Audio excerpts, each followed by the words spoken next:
அனைவருக்கும் வணக்கம். இப்போ நாங்கள் டூரிஸ்ட் பிளேஸ் வந்து நாங்கள் ஸ்கூல் ஸ்டூடெண்ட்லாம் நாங்கள் போகிறோம். அது என்ன பிளேஸ்ன்னு சொல்லி நாங்கள் பார்க்கலாம் வாங்க. முதல்ல வந்து சேலம் மாவட்டத்தில் சேலம் முத்துமலை முருகன் கோவில் இருக்குது. இதுதான் அந்த கோவில். பார்க்குறதுக்கு நல்லா அழகாக அந்த உயரமாக நல்லா அந்த சிலை அழகாக இருக்கும். அந்த முருகர் சிலை அது காலை தொட்டு கும்புற மாதிரி உயரம் மலையில் கொஞ்சம் தூக்குன மாதிரி கட்டியிருப்பாங்க. பார்க்கறதும் அழகாக இருக்கும் அந்த கோயில்.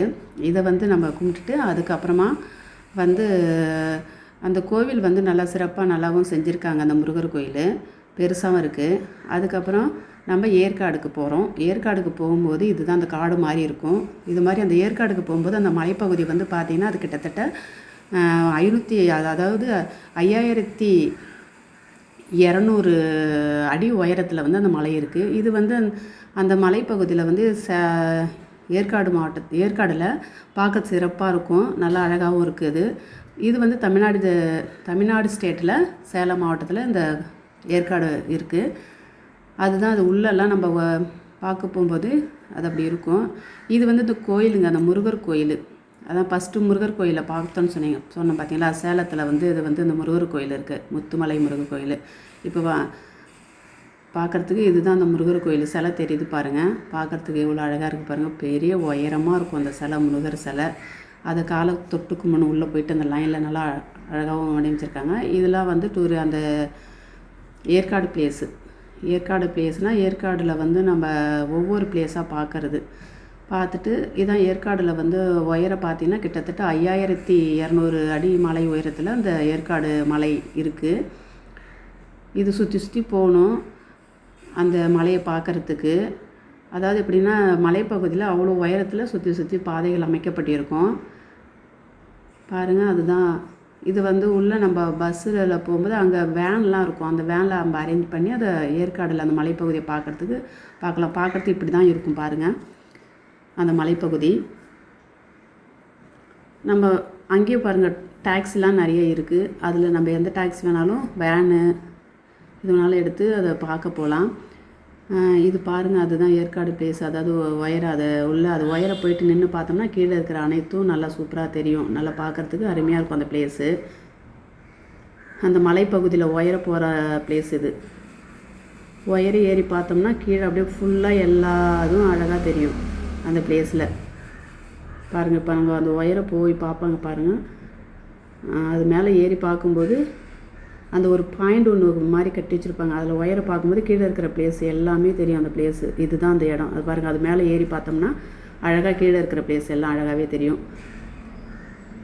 கடை எல்லாமே அதில் இருக்குது பாருங்கள். பார்க்குறதுக்கு நல்லா அருமையாக இருக்குது அந்த பிளேஸு. நீங்களும் ஒரு தடவை பாருங்கள். இதுதான் சுற்றி இந்த மலைப்பகுதியில் சுற்றி போகிற பாதை அது போல் இருக்கும். அப்புறம் பார்த்திங்கன்னா அந்த ஏறி பார்க்குறதுக்கு கடையெல்லாம் இருக்கும்.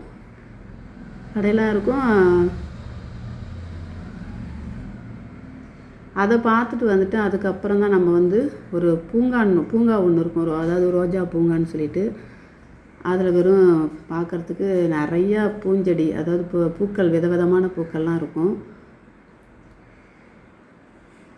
எவ்வளோ சூப்பராக இருக்குது பாருங்கள்.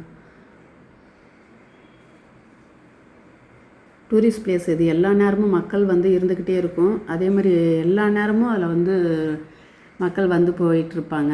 டூரிஸ்ட் பிளேஸு முக்கியமாக பார்த்திங்கன்னா கோடை காலத்தில் அதிகமாக அங்கே போயிட்டுருப்பாங்க. எல்லா நாளுமே அது வந்து ஒரு டூரிஸ்ட் பிளேஸாக அது வந்து வச்சுருக்காங்க. தமிழ்நாட்டு ஸ்டேட்டில் சேலம் டிஸ்ட்ரிக்டில் பாருங்கள். உயரேந்து எடுத்தால் இப்படி காட்சிகள் தெரியும். நல்லா அழகாக தெரியும். இதுதான் வந்து இந்த பூக்கள், அதாவது கார்டன் அது உள்ளே இருக்குது. கார்டன் அதாவது ஏற்காடில் இந்த கார்டன் வந்து ஒரு இம்பார்ட்டான கார்டன். இதில் வந்து மக்கள்லாம் எல்லாம் விளையாடும். எல்லா வகை பூக்களும் இங்கே வந்து இருந்துச்சு. பூச்செடியில் பாருங்கள் எல்லா வகையான பூக்களும் இதில் இருக்கும் பார்க்குறதுக்கு. அந்த பூங்காவுக்கு பின்னாடி இவ்வளோ பெரிய பிளேஸு பின்னாடி கட்டெல்லாம் இருக்குது பாருங்கள். இது அத்தனை வகையான செடி பூக்கள்லாம் வச்சுருக்காங்க அங்கே. இது வந்து ஒரு சிறப்பான இடம். பார்க்குறதுக்கு அருமையாக இருக்கும் பாருங்கள். எவ்வளோ பூக்கள். அது இப்போ உள்ள ரீசெண்டான இருக்கிற பிளேஸ் இது. அதாவது இது எப்போன்னா இப்போ ரீசெண்டாக 2025, அதாவது இந்த அக்டோபர் மாதம் நாங்கள் போய் பார்த்தோம். 2025 அக்டோபர் மாதம் போய் பார்த்தோம். சூப்பராக இருக்குது பாருங்கள். இப்போ உள்ள ரீசெண்டான பிளேஸ் இது. எல்லாம் பார்க் எவ்வளோ அழகாக இருக்குது பாருங்கள். நல்லா அழகாக இருக்குது பார்த்தீங்களா. பார்க்கெலாம் நல்லா செம்மையாக இருக்குது. பின்னாடி இருக்கிற கட்டடத்தெல்லாம் பாருங்கள், அந்த மலைக்கிட்ட செம்மையாக இருக்கும். இதுதான் அதில் வந்து ஏற்காடில் பார்க்க வேண்டிய பிளேஸு. அந்த மலைப்பகுதி கீழெல்லாம் அந்த கட்டடம்லாம் அமைஞ்சிருக்கும். அதனால் உங்களுக்கு பிடிச்சிருக்கும். உங்களுக்கு இப்போ என்னால் முடிஞ்ச ஒரு வீடியோ போடுறேன். உங்களுக்கு மறக்காமல் அந்த வீடியோ பார்த்துட்டு லைக் பண்ணுங்கள், ஷேர் பண்ணுங்கள், கமெண்ட் பண்ணுங்கள், சப்ஸ்கிரைப் பண்ணுங்கள். சப்ஸ்கிரைப்லாம் எடுத்து விட்டுட்ருக்கீங்க. வேண்ட வரை அடுத்தடுத்தது நாங்கள் வீடியோ போடுறேன். கவலைப்படாமல் இந்த வீடியோவை பாருங்கள். அடுத்தடுத்தது நான் வந்து ஹிந்தி சம்மந்தமாக வீடியோ போடுறேன். நிறைய பேர் சப்ஸ்கிரைப் எடுக்காமல் இருங்க. இப்போ இது வந்து டூரிஸ்ட் பிளேஸ், பார்க்குறதுக்கு அருமையாக இருக்கும். அதனால் இதில் வந்து ப்ளேலிஸ்ட்டில் பாருங்கள், எனக்கு தெரிஞ்சது பிளேஸ்லாம் நான் அதில் கொஞ்சம் எனக்கு தெரிஞ்சதெல்லாம் போட்டிருக்கேன். இது வந்து மறக்காமல் இந்த வீடியோ பார்த்து லைக் பண்ணுங்கள், ஷேர் பண்ணுங்கள், கமெண்ட் பண்ணுங்கள், சப்ஸ்கிரைப் பண்ணுங்கள். மீண்டும் அடுத்த ஒரு சந்திக்கிறேன். நன்றி, வணக்கம்.